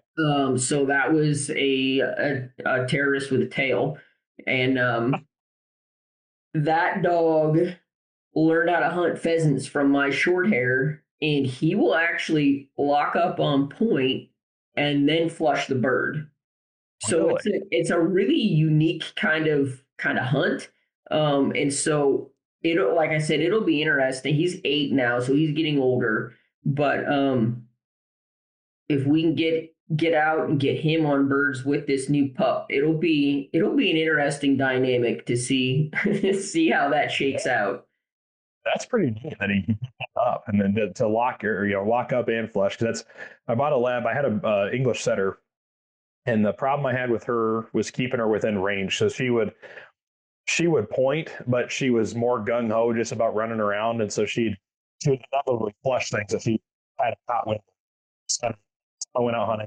I was doing things wrong as a hunter too, taking her in the wrong angle or whatever, just by a little bit. But for whatever reason, she seemed to flush birds, but she was always like hanging out at 75, 80 yards outside shotgun range, and every now and then she'd point one. And then so I got a lab thinking, okay, I'm going to really get this dog locked in on pointing, and then I'm going to get this dog sticking with me, and she'll be my flusher. And the English setter, I had to end up letting her go. Gave her up to a different family that had just more space for my lifestyle at the time. Being that was when I was going to the first state of college at the time, so just too busy for that level of energy of a dog. And my lab stuck with me, and she was about perfect. She wouldn't go more than about 30 yards before she'd either stop and wait or just come back. She'd kind of make these big loops, and it didn't matter what happened. If she flushed them, they were well within range, and you had time to get a shot off usually, and that kind of thing. So her and I had a pretty good relationship with that. And then this dude, he's kind of a mix. Like he listens really, really well, and I can control him by voice really well. However, he has that like I want to sprint 200 yards ahead of you, and I know he won't point. Like that's just not even a question. So Right. I haven't got him bird hunting yet outside the dove situation, but dove he's like hanging out with me until we smack one, and then I'll let him go get it or whatever. And but waterfowl's another thing I need to get him out there and break the ice on. But yeah, it's interesting how dogs they all have their own little their range and their personality when it comes to bird hunting. It can be it's a game in itself. Kind of, it doesn't almost matter what they do if they point or flush, but there is a balance of how you need them to work to really make it effective. Yeah, for sure, for sure. That's awesome. Well, very cool. And then I guess what's the toughest thing before we get into this deer story that I'm on the edge of my seat for? What are we? What's the toughest thing about? Well, I'll ask you two things. What's the toughest thing about being a business owner? Number one. And then number two, what was the toughest thing you ran into? Or maybe it's the game commission side now or the NGO side. But what's the toughest thing about that world? Um, I think the toughest thing about business owner is, and as you grow as a business owner, and get employees, you realize that somebody else is relying on you for their paycheck now, right? Like it's not just how are we going to get the revenue that we need to support our family, right? But there's other people relying on you to put food on their table as well. So that's the number one, like we can't fail at this because there are people relying on us. Yeah, for sure. It's a big weight. Yeah, yeah. So that'd be the weight from a business owner standpoint. From a commissioner standpoint, it depends on the day. Because like I said, man, you'll get ripped a new one by just about anybody for just about anything. And I think at the end of the day, just reminding myself that man, hunters are passionate, right? And they're not necessarily attacking me personally, but they're passionate about something and they're trying to get their point across. Some people are way more effective at it than others, but that's human nature, and not necessarily taking things personally when they maybe could be taken that way. Especially if a headline hits the paper with your name on it, kind of calling your character into question. I don't like to see that, but that's part of the gig. And if I can look myself in the mirror and lay my head down on my pillow at night and say, hey, look, like my heart of hearts, I believe I made the right decisions for the right reasons, then those headlines will be what they'll be, and the phone calls will be what they'll be, and they'll ebb and flow just like everything else.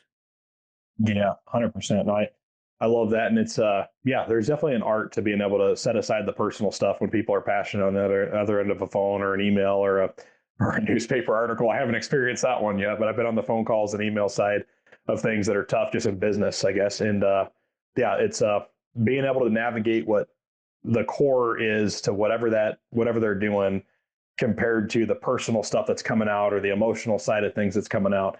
That's a skill, man. And you gotta practice it, I think, to get good at it. But it also, like, it's one of those skills too that I don't know if it matters how good you can handle it. Like, if you're in it enough and it's such a repetitive thing, it can almost get to the point where it'll wear anybody down. Everybody's kind of got their own kill switch on it. So, but yeah, definitely a good thing to shoulder. And I think, like you said, if you got that wall or you got your boundary up to where you stick your back against the wall and say, okay, I stuck up for what I thought was right and and again, have those core values and what's going to make the best impact for the most people. And you make those decisions. And then, like you said, not everybody's going to always be happy 100% of the time. And that's the reality. But right. Yeah, definitely a unique position to be in, like you said, where everybody's passionate for the right reasons at the end of the day. And it's not always the best decision to be made. So that's definitely unique. Very cool, man. Well, you got what got us on this podcast and reconnected here was a picture of you, and I've got it up in the background here. It looks like a snowy Pennsylvania hillside. I'm guessing Allegheny National Forest. I'm going to throw that out there. I've hunted that one time, but I see some faint hills in the background, snowy hillside, and you got a proud smile on your face with what I can only describe as a Pennsylvania buck. I'll throw it out there as that. It looks like a 7 or 8 point. I guess I want to hear this story, man. What led into it? What season was it? And walk us through the play-by-play. Sure. So that was firearms deer season this year. And you mentioned that you have a lot of Pennsylvania hunters that listen to this. So Pennsylvania hunters are going to be keenly aware that we had some big legislation that went through recently that gave us as a board of commissioners authority to grant Sunday hunting. That's something we've been fighting for years and years and years. And the General Assembly finally came together, passed the bill. The governor signed it into law literally at the 11th hour. And we were scrambling going, man, how can we maximize opportunity for hunters this calendar year without really making people mad? Because there's also people that think Sunday hunting is a terrible idea. How do we balance this all out? So we ended up putting like 13 consecutive Sundays and added 13 consecutive Sundays of hunting opportunity in the 2025 year. Two of those were then in rifle season. In the second Sunday of rifle season, my husband and I were out, and oddly enough, I asked my son the night before, I said, hey, bud, I said, you want to go hunt tomorrow morning? He said, no, I'm going to sleep in. I was like, okay, just so you know, I'm going to go kill. I mean, of course, you got to trash talk a little bit, right? And 100%. Yeah. And then you just got to hope that something pans out because you trash talked to your kid the night before. So this was some property we have in Warren County. And it, as that picture shows, there's a ravine and it's on a power line, hillside to hillside. And we'd invested in a long range rifle setup and spent some time at the range and, learned the whole dial the scope and shooting steel targets. And I mean, just a complete different aspect of hunting, right? There's an element of precision there when you're shooting hundreds of yards. And so we're sitting out there and it's obviously cold. The ground is white. And when you're on a power line like that, there's probably going to be some wind. Even when there's not wind, it's going to be windy. So we're sitting there and we're glassing the opposite hillside and some does come out. And it was one of those things of, do we take a doe? Do we not take a doe? That's a long shot. Do we want to go over there? Blah, blah, blah. And we're having this conversation back and forth, and we're looking through the binocs, and we're looking through the spotting scope. And all of a sudden, I picked up my binocs, and I look a little bit to the right, and I went, hey, there's a buck. And Warren's like, yep. And I'm looking at it again, and I'm like, it's a big buck. He's like, it is not a big buck. And I was like, well, it's a legal buck. Yeah. Yep. And so we're looking at it. And I looked at it through the spotting scope and I was like, all right, pull the scope cover off of that rifle. He's like, are you going to shoot that thing? And I was like, yeah, I think I am. He goes, okay. So, I mean, we had the gun on tripod, pulled the scope cover off, and I'm looking at it, and it's broadside. And I looked at Warren and I said, how far? He said 380 yards. And I was like, I got this. And the only reason I said I got this is because we've been there, we've done that at the range, you know? Yep. So I dialed the scope and squeezed the trigger and hit that deer. You know, it did the jump and run, and it ran, and it fell over before it hit the woods line dead. And I was like, yes, you know, like that's awesome. And we high-fived, and that was on a Sunday in rifle season. And of course, Warren, you know, he's like, I was not a monster deer. And I looked at him and I said, hey, we have been fighting for Sunday hunting in Pennsylvania for decades. And when the good Lord puts a legal buck in front of you on a Sunday morning, you cannot offend him by not taking the shot. So that's why I took the shot.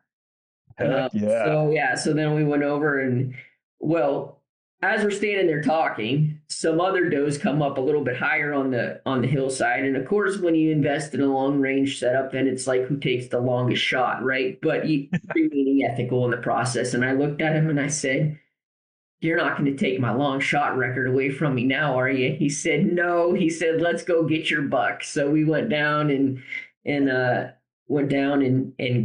got a hold of that buck and, you know, took a look at where that shot went in and rolled that deer over. And as I rolled it over and was looking for the exit wound, the bullet was mushroomed and stuck in the hide on the opposite side. Like that, wow. The entire energy of that bullet stayed within that animal, and was just resting right there in the hide on the exit side, which was pretty cool too. That's so cool, man. There's something to that story. My grandpa talked about that with his first buck, and I think that's why it resonates with me. I've never had that happen to me yet on a deer.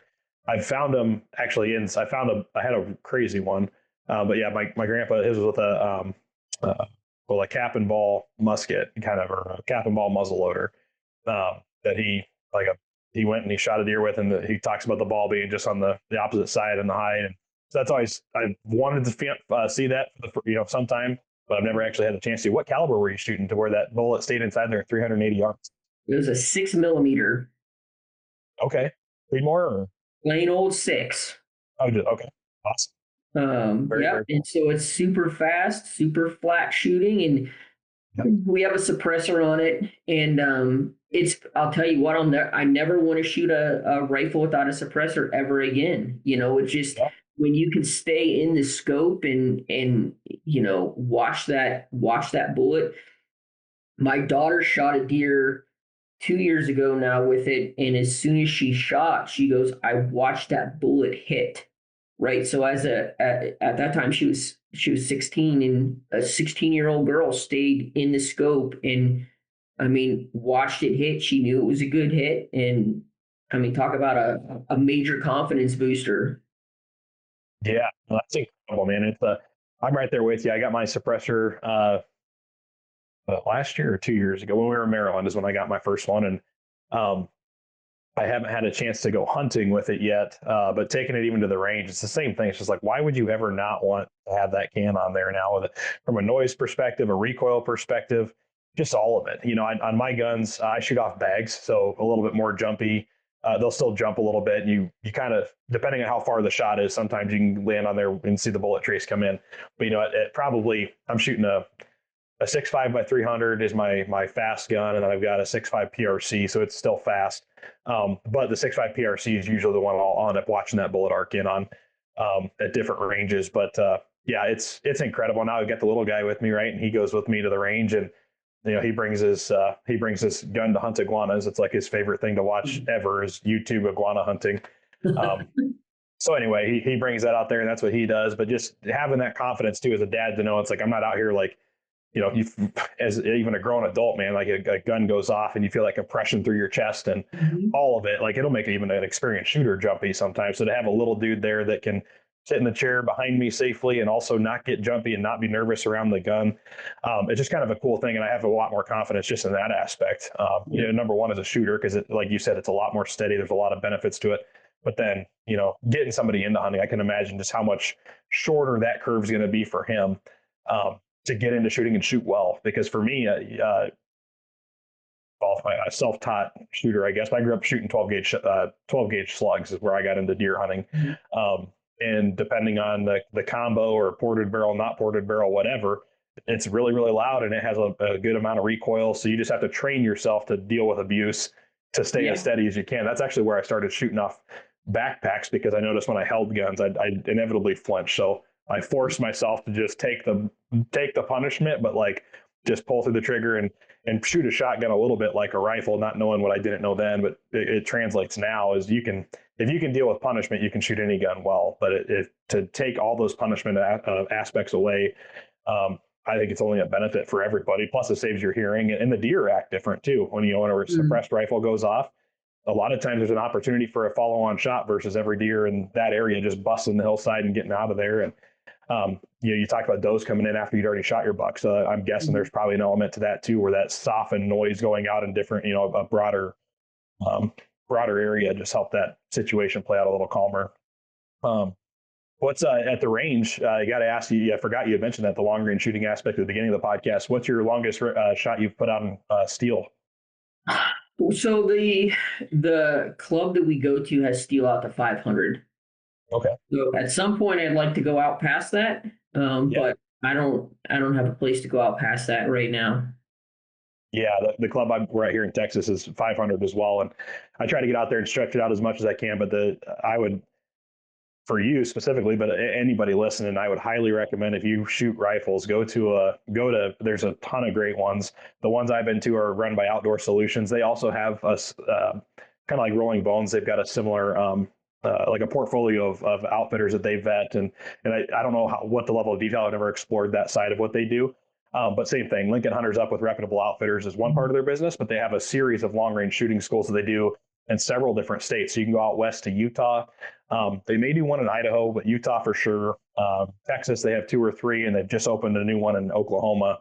And they got a couple cool factors there. So one, they let you shoot out to 1,000 yards at their level 1 course. So I've completed that one. I did a little bit of like a modified custom course for some guys that earned a trip on a team program that I ran. I went with them there. We actually got to shoot out to a mile just as part of it was like a 3-day kind of a custom deal. But the cool part is they've got almost like a total archery challenge where they have like 3D targets, elk, bears, whatever animals you pretty much could think of. And they set them out in these giant ravines here in Texas. And it's all full elements. You get out there and it's like, hey, you shoot at the bench for day 1, day 2, get good. You shoot out to 1,000 yards, you build your confidence, and then you go out and play in the ball game where it's like, okay, now there's 20-mile-an-hour crosswind and you're shooting at a 50-degree angle downhill and yada, yada, yada, yada. And you're shooting even, they have one shot that was really neat. They did a competition on where it's like, I don't know, line of sight, it's probably only 40, 50 yards, but it is like straight down below you and they make you freehand. Well, they pay attention to your fundamentals that day as you're like going through the stuff. So they'll notice if you haven't if you don't immediately get up and dial your scope back down to 0, right. Like the instructors are taking mental notes of your little quirks that you do. Yeah. And each person's situation is different, but all the guys or gals are standing back watching, and that instructor, while you're just dialed in on this target and he's got a timer going off, so you have a split second to do it, he'll like screw your scope up, or he'll make you shoot left-handed, or he'll throw your bolt in a weird direction, or he'll flip your safety on if you haven't been in the habit of flipping your safety on and off. Or so he's designed to screw you up. So it's a lot of fun. But yeah, that's if you ever want to go do that, there's some all over the country that I know about, but I've personally experienced Outdoor Solutions, and it's a really cool program. And they put you up for a few days and feed you in the whole 9. But yeah, it's neat. And the first thing they ask you when you go is, hey, I don't care what your experience is, introduce yourself to the group, and what's the longest shot you think you would take hunting. When I walked in, the first one I went to, I told them I think 200 yards. And at the time, my wife had actually made the longest shot that out of any of us. I think when we moved to Montana, she got her first deer, and it was 205 yards. And I thought that was just the coolest damn thing I'd ever seen, 205 yards. And she smoked it with a 270, and it was awesome. And then, I don't remember what mine was. Then I think she had the next longest was 280 that she did on her own. That's when we had the 6.5 300. And anyway, so I said 200 yards, but I'd never really shot anything past 200 just because, well, big Montana with rifles, like a lot of times you can just kind of navigate and get within a certain distance for the most part, unless you really want to stretch a gun out. But then by the end of it, for sure, my line I said was 400. And then I went the second time and I said 400 up front. And then by the time I left there, I think honestly about 700 would be about where I'd feel confident. But it's just building that skill, building that repetition and doing it over, even at 500, to what you're doing now. If you can shoot 500 consistently, no question you could get out to 700, because a lot of it is how much do you once you know the dial, or if you have an app that calculates most of that stuff for you and it's true to your gun, and you can get a box of factory ammo and it can say it shoots a certain speed, but it could be very well. I've seen it. I've had my box be off by more than 200 feet per second, in a negative way, like slower than what it should have been shooting. That's factory ammo. So anyway, navigating that is really the hard part. But beyond that, it's the fundamentals, like talking about going back to, like we talked about, the indoor range, shooting a dime over and over and over with your bow at 20 yards. It's just building that repetitive skill, and then knowing the math or knowing the dial that you got to do to put it on target and making it happen. But 380 yards, that's pretty awesome. Is that your first deer, like long range with a rifle? It is. Yeah. Yeah. Heck yeah. That's so cool. So cool. Yeah. My longest right now is 415 on a mule deer. Nice. And it was one of those things, I think I could have got closer, but I'm like, I went to that course. I'm like, I gotta put my skills to the test. Like, he was broadside. He was calm in the bottom of a ravine, but the angle got me actually, which was funny. So I hit about 3-4 feet right over his back. It was perfect left and right, but high. And I was like, that's weird. He stood there, loaded another one, shot again, exact same spot. And now he got nervous. He went and he kind of jogged around and did a loop, but he went uphill and he stopped level with me. And I held the exact same hold. I'm like, I know I'm shooting the right hold. Mm-hmm. Hold the trigger, bang. The angle was what different. That's the only thing that changed, was the angle. So anyway, you learn something every time you get out there. But 380 yards on your first deer with a rifle, that's pretty sick. So it's always good stuff, and it's good to get the kids out and watch them just experience something a little bit different. And like I said, I mean, you can archery hunt, you can rifle hunt, you can muzzleloader hunt, you can shotgun hunt. I mean, whatever, just go out there and be ethical and have fun. Yeah, 100%. And I got to ask too, on the Sunday hunting. So this is a very special deer. You guys got this stuff passed. The hunters in Pennsylvania demanded it. You guys got it done, and you got this done on a Sunday hunt. So that's a huge high five. Mm-hmm. What's the biggest holdback to hunting on Sundays? When we moved to Virginia, it's a state where I think they had certain Sundays you could and certain Sundays you couldn't or something. It's the first time I'd never even thought about that until I read the reg book, and I was like, what? Like, you can't hunt on a Sunday? So what's the biggest argument against hunting on Sundays where people would call you and be mad about that? So it's an old, what they referred to as blue laws in Pennsylvania. So you also cannot buy a car on a Sunday in Pennsylvania. I mean, just bizarre old laws that are on the books. And hunting was one of those. Now you can trap, you can fish, you can, go to a football game, whatever else on Sunday, but hunting was part of those blue laws. And there are people who think that, you need to be in church on Sunday morning and not in the woods, or the animals need a day of rest. I'm trying to let these people know 40, however many other states hunt on Sundays. Animals don't need a day of rest, but for whatever reason, that's in their mind that animals need a day of rest. And, there are guys that go, if you open up Sundays, I'm probably going to get divorced because I'm going to want to hunt and my wife's going to be mad at me. And I'm like, well, that sounds like a you problem, and maybe you should figure that out. But again, this provides opportunity. You can take it or leave it. Yeah, well, 100%. And I don't know maybe if there's numbers on it or not, but I'd be curious too, for a lot of guys that the only times they get to go, if they're lucky, is on a weekend. And, you take literally 50% of the hunting season away from them by, 50% of the opportunity, I guess, away from being successful that season by just one day, it just seems a little odd, especially when you've got I don't know if Pennsylvania ever hits, if they've got quotas or how they manage that deer herd, but if they've ever come close to hitting that, for as many hunters as you have, obviously there's got to be a deer population to support that. And there's a ton of opportunity in Pennsylvania. I know that. So it's not a question of is the deer herd manageable, but I didn't know if it was something to do with that effect. If they thought the numbers were going to decline, maybe because of one extra day in the woods, if it was that effective. But if I'm a guy that hunts weekends, I'd be like, that kind of sucks, man. I can go like 3 times this year, and that's it. And I hope I'm lucky and get one. Yeah, for sure. No, I mean, deer in Pennsylvania is probably more controversial than politics or religion. There's going to be guys that say there aren't enough deer. You're going to talk to a farmer that says, I lost $500,000 in revenue because of crop damage this year. Literally, I heard both ends of that a couple weeks ago at our January board meeting, and that's their realities. And when I first came on the board, there was another commissioner. He's since passed away, but he said it better than anyone else. And he said, look, deer are not like peanut butter, and you can't spread them evenly across the landscape. Yeah. I think we just found the title of this podcast right there. Deer are not like peanut butter. Exactly. That's awesome.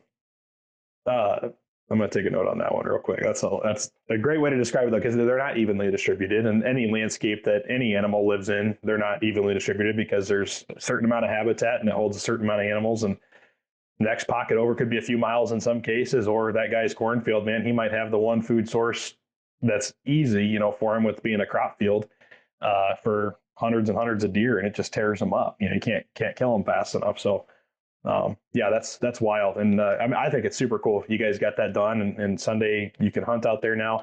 And the other thing I wanted to ask too, so you mentioned your buck's a legal buck, and he looks like a 7. Mm-hmm. I'll call it a Pennsylvania 7-point. When you get out west, you got to count everything by sides of the antler. So maybe does your husband call them different than you do? Oh yeah, for sure. So this is a 3x or a 4x3 or 3x4? 4x3 in his book, and I don't even know what that means in the whitetail world. So. Exactly. Well, if it was a mule deer, you'd say it's a 4x3 with 2 double brow tines. Yeah. The whitetail would be a 4x3, and then but if you're I guess pretty much east of the Missouri River, you call them by the total number of points, and it has to be a 1/2 inch long, I think, is the general, or hold a ring on it or something in some states.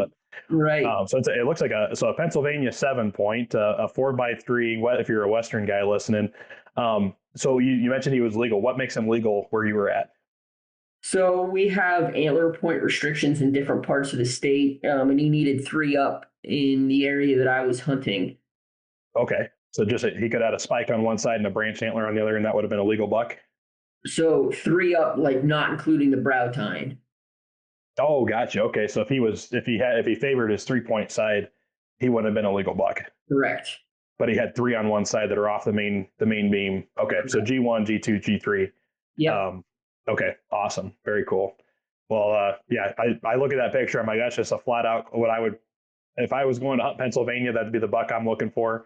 So I think it's pretty classic, and even better that it happened on a Sunday, and you were one of the people that helped the voice of the people get to where you guys can hunt Sundays there, which is even cooler. So I think that proud smile on your face in that picture goes even further now that I know the Sunday hunting aspect of that too. Yeah. That's very cool. Well, one thing I asked before we close it out here, if this has been awesome. I always ask every guest that comes on to leave us with something good. It can be whatever you want, but something you think the world needs to hear more of to make people better. Ooh, that's a good one. Man, I think I wish hunters would take the me lens off and look at it from a more holistic standpoint, right? Instead of looking at an issue and saying, how does this affect me personally? Take a look at an issue and say, my feelings aside, what does this do for hunting and conservation in the future? And I think if everybody had the ability to do that, we would disagree a lot more respectfully with each other. And I think like that's the thing that's most disheartening to me, is that we tear each other down so much. And I mean, there are very well organized and well funded groups that do a good enough job of that on their own, that we don't need to do that to ourselves. Yeah.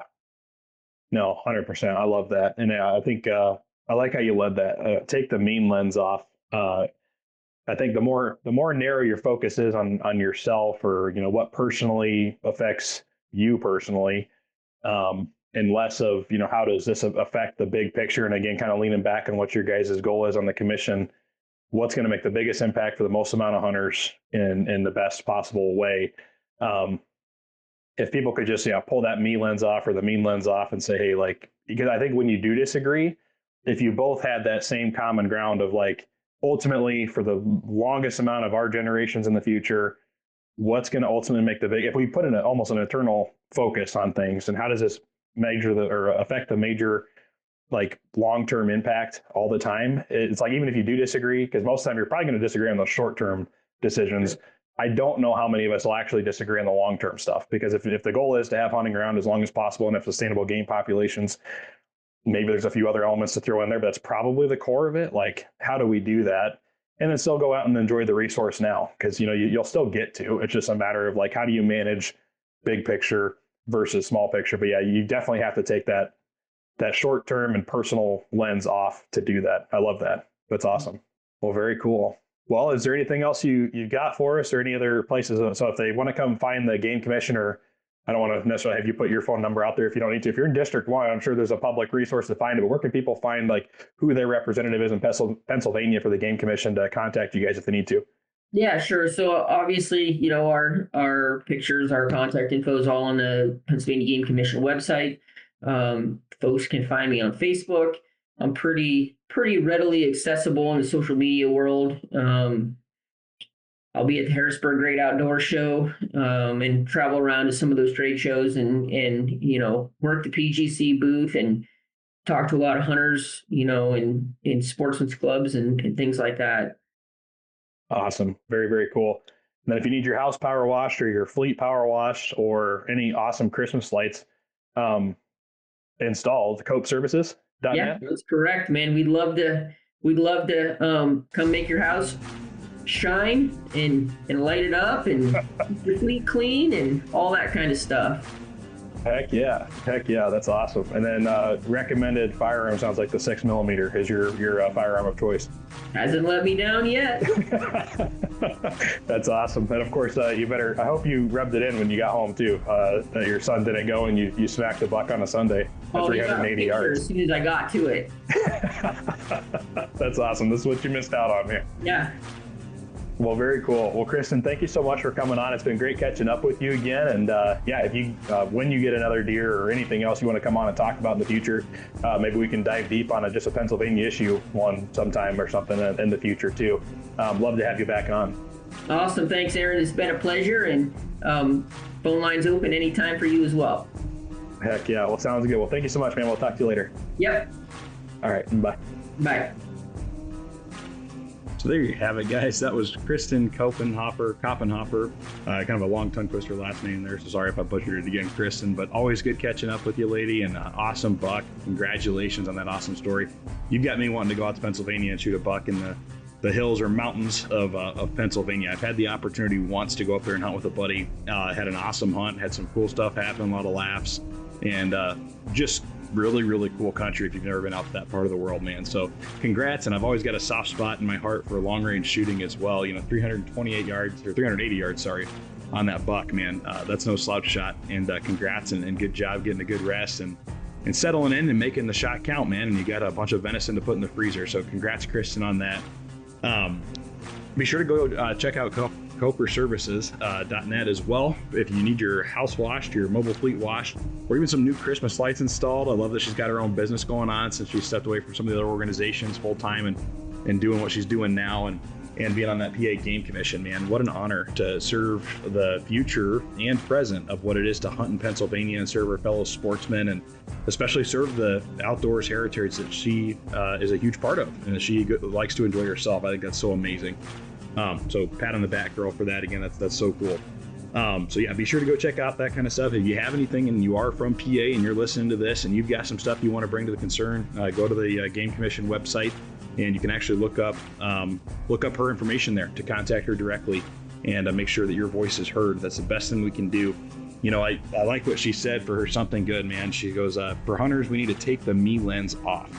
I think 9 times out of 10, we're all so focused on our next hunt and exactly how it affects me, or maybe what a regulation affects me personally, or maybe just how the next hunter that went into the woods is going to affect your hunt, man. Like sometimes you just got to roll with the punches, and hunting is hunting, and take the opportunities you do have. Every state's got their own regulations. I think we can all agree that in today's information sharing age that there's some awesome stuff that we are getting the chance to shine light on that maybe isn't so great. I know the corner crossing stuff in Montana currently is a hot topic, and hunters are finally having a chance to get their voices heard on some things that might be going on behind the scenes that benefit people that aren't the greater good and the greater public, and the things that Kristen talked about. But for the most part, the game commissions and all these places and DNR's services are there to make sure that we have healthy, North American wild game conservation model populations for us to get out there, chase, and have wild game in the fields, for us to all have opportunities to go out and enjoy. And so, yeah, man, take the me lens off, look at the big picture, and ask yourself, what does this do for the conservation and for the greater good of conservation in the future? Awesome words of wisdom.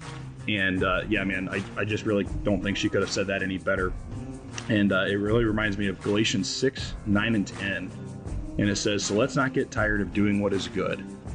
At the right time, we'll reap a harvest of blessing if we don't give up.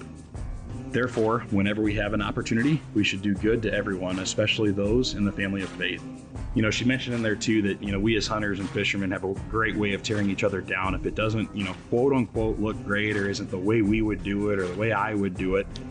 A lot of times you're finding yourself in the comment section ripping up somebody else's hunt or ripping up somebody else's fish or whatever the case is, man. And it's just kind of an ugly place to be. And it's wild because we are all the same people that if we were going up and all needed to get our voices heard, we'd all want the same thing. More opportunities to hunt, more opportunities to fish, more opportunities to enjoy the wild places we have. And instead we spend so much time behind a computer screen and just rip each other up for literally no reason. But it's because we all look through the lens of, selfishness and what would I do or what do I think is right? I know better than you do. When in reality, and I think we should look at it from the, Dr. John Deloney. If you haven't checked out his stuff, go check it out. It's some awesome stuff, and I think it would make everybody a little bit more introspective when it comes to life. I love his podcast, but the Dr. John Deloney show.